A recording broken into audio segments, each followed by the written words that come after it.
भंडासुर के पूर्व जन्म की कथा। श्री हयग्रीव मुनि कहते हैं, हे अगस्त्य, भंडासुर के भवन में मृदु गुदगुदाने वाले रुई वाले आसन पर देव ऋषि को विराजमान कर भंड बोला, हे देव ऋषि, आप मुझ शिष्य पर क्रोध न करें। मैं आपको पराशक्ति के चरणों में आश्रित परम भक्त जानता हूँ। जो आप बोलते हैं वह सब मैं अन्यथा नहीं मानता। आप मेरे संपूर्ण वृतांत को जानते हैं। लीला रूप में ही मुझे ये सब बता रहे हैं। मैं पहले भगवती रमा देवी का दूत माणिक्य शेखर था। एक बार उसने भगवती त्रिपुरा को प्रसन्न करने के लिए गंगा नदी के तट पर रहकर 30,000 वर्षों तक घोर महातपस्या की। एक दिन यौवन के अमृत रस से पूरित कोई किन्नरी उस गंगा के जल में डूबती उठती हुई गिर गई। प्रवाह के सामने बहती वह अपनी रक्षा करने वाले को ना पा सकी। उसे इस असहाय अवस्था में देखकर मैं करुणा से द्रवित तो गंगा जल में कूद पड़ा। उसे अपनी पीठ पर धरकर अति शीघ्र मैंने तट पर लाकर बाहर निकाल दिया। वहां क्षणभर में वह स्वस्थ हो गई। मैं उसके अंगों के स्पर्श से और सौंदर्य के देखने से काम से मोहित हो गया। मैंने उससे ये वाणी कही, हे कल्याणी, शोभने, तू मेरे द्वारा मृत्यु के मुख से जैसे बचाई गई है। तेरे अंगों के संग से मैं कामवश आर्त हो गया हूँ। मेरी रक्षा कर। जिसने उपकार किया है उसके साथ बदले में अपनी पूर्ण शक्ति भर प्रत्युपकार करना इष्ट है। जो प्रतिफल को नहीं चुकाता वह अपने द्वारा अपनी आत्मा का हनन करता है। इसलिए काम रूपी अग्नि से घिरे पीड़ित तेरी शरण में आए हुए मुझे अपना शरीर दान देकर बचा ले, नहीं तो मैं अपने प्राणों को छोड़ता हूँ। मेरी धर्म विपरीत उक्ति को सुनकर वह सती किन्नरी अमृत रस में सनी अधिकाधिक गुणवत्तर मधुर वाणी में बोली, तू अपनी बुद्धि को मत बिगाड़। मैं पति को सर्वत्र अर्पण कर देवता मानने वाली किन्नरी हूँ। इस स्थान से 5 कोस पर मेरे पतिदेव तपस्या करती हैं। मैं जैसे वृक्ष की छाया उसके आश्रय में रहती है, वैसे पति की सेवा में स्थित हूँ। मैं कहीं भी पति के मन के विपरीत अतिवर्तन नहीं करती। इसका जो कारण है उसे भी सुनाती हूँ। जो आपत्तियों से छुटकारा कराता है और जो बाल्यावस्था में पोषण करता है वह शास्त्रों में धर्म से पिता कहा जाता है। इसलिए तू मेरा पिता है और धर्मतः मैं तेरी बेटी हूँ। मुझे इस प्रकार कामवश कोई अन्यथा वचन तुझे नहीं कहना चाहिए। तू पुरुष है। अपने शत्रु मन को निंदित स्थान से दमन कर हटा ले। जिस व्यक्ति के मन वशीभूत नहीं होता वह उसे शीघ्र ही नष्ट कर देता है।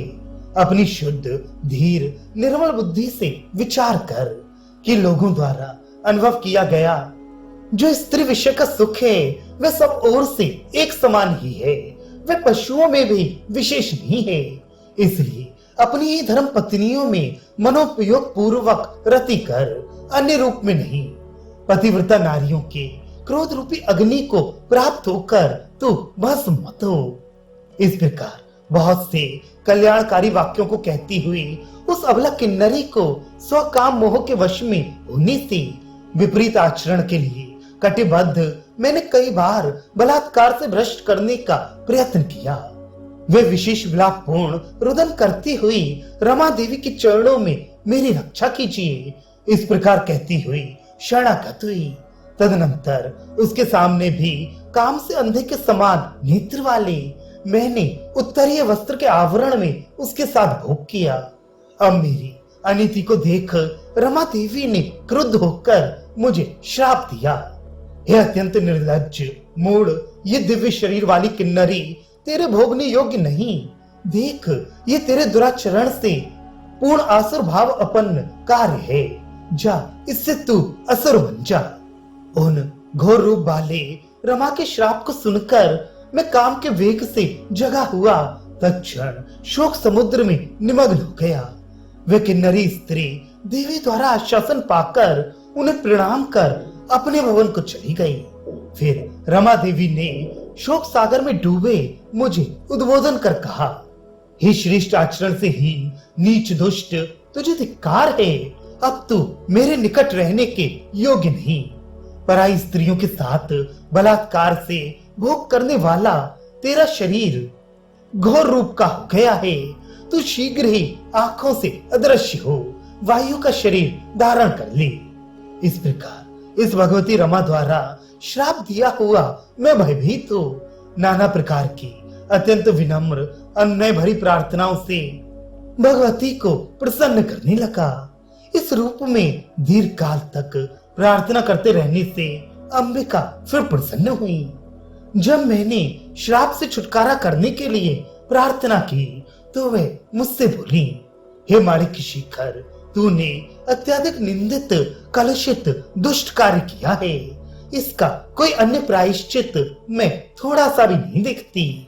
मेरा श्राप कभी मिथ्या नहीं होता। जो कुकर्म किया गया है उसका फल निश्चय ही भोगना पड़ता है। अपने प्रकृत देह के नष्ट होने से तू वायुभूत हो, दीर्घ काल तक राक्षस बन, परंतु तूने जल में गिरी उस किन्नरी को दया करके निकाला। उस पुण्य के भली प्रकार परिपाक हो जाने उदय होने पर सबसे अधिक वैभव और अन्य ब्रह्मांडों के ऊपर प्रभुता पाकर तू अपने अभीष्ट भोग को भोग कर महादेवी द्वारा मारा जाकर उसी के लोक में सायुज्य पाकर वहां असुरों द्वारा दीर्घ समय तक पूजित होकर अंत में भगवती के परम धाम को पाकर फिर संसार में उत्पन्न नहीं होगा। इस वचन को सुनकर मैंने फिर लोक माता रमा देवी को कहा, हे देवी, वे महादेवी जिससे मैं युद्ध में मारा जाऊंगा कौन है? क्या वह आपसे भी अधिक शक्तिशाली देवी है? मैं तो आपसे अधिक ऊंची उसे किसी भी रूप में नहीं जानता। मुझे आप बतलाएं कि वह कौन सी है, कौन स्वरूप वाली है और उसका क्या गौरव है। इस प्रकार मेरे द्वारा पूछने पर श्री लोकमार्ता महादेवी ने कहा,